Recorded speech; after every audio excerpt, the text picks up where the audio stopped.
20 the pokpa mi date 20 the date 10 the pokpa nupan bi 20 30 oh 10 20 30 ya aru zero yaw bse last digit zero yaw bse zero si numerology the di Pluto ne Pluto gi mathau di kaino hai kan da mi si awa ba tan ba ning ba ka hen ba mi si ching tha ba mana tawge na thabo ma khan kan da disturbance mama imu manung ki disturbance relative ki disturbance friend circle ki disturbance surrounding ki disturbance the luminary ba sing ki disturbance khang na san ba sing ki disturbance mayam se thokane ba ning ba kai ne ning ba thung noi ba the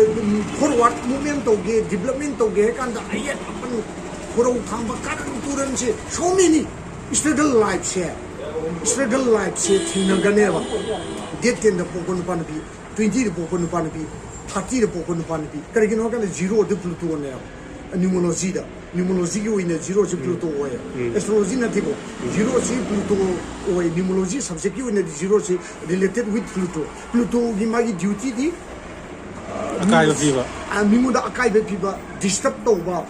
mi ji ching tha ba ning ba thungan da ba struggle se asuki mati face to na han ba ning ba kai ma ning ba thungan da ba se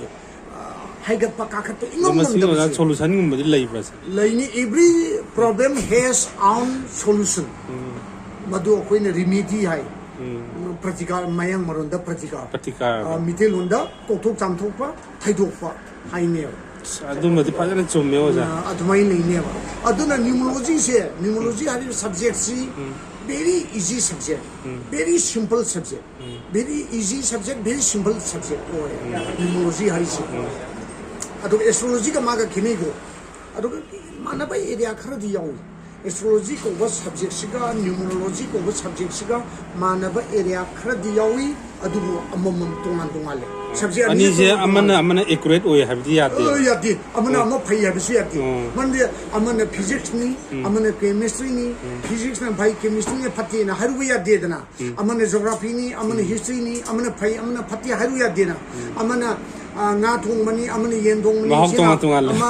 tungan le ba amana phai amana phati amana kanai di haibe le ya de ba ngodi magi pamjari bo mi dugi honari bo mi dugi try to mi dugi puning sangi bo mi dugi labor thadari bo mi dugi practice to mi dugi makha loin pole loin depend da way adugi wani da adana numerology subjects di yam simple oiba yam easy oiba tambada thuna haibe ya bo oi sid angang phomna tamba ya adu astrology di angang san tamba khara kalwi lui mani madi yam parks awi mara cs branch mara aya mama ta ba astrology di aduna khara difficult area le astrology adu numerology is very simple very easy way lai hot pa yaw mi gi dero bat tu ga mi gi maming du ga yengra lore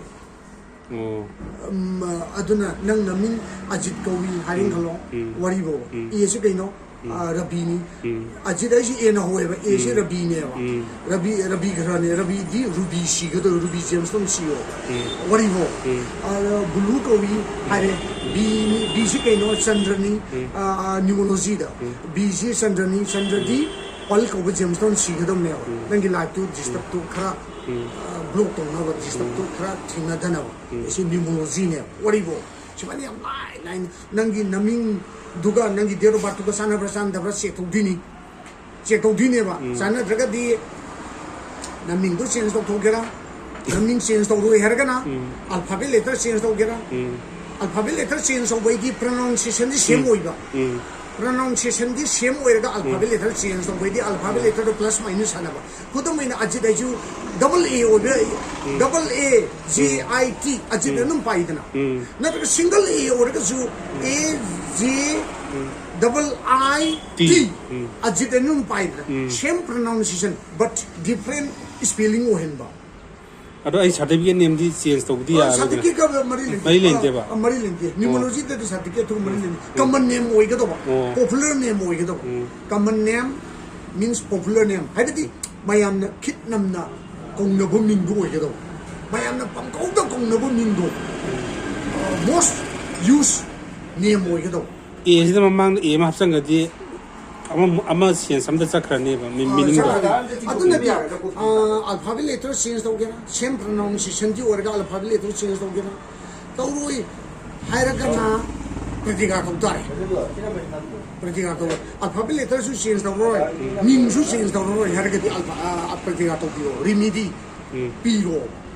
okay adumaina amana taka ama solution do adumaina kine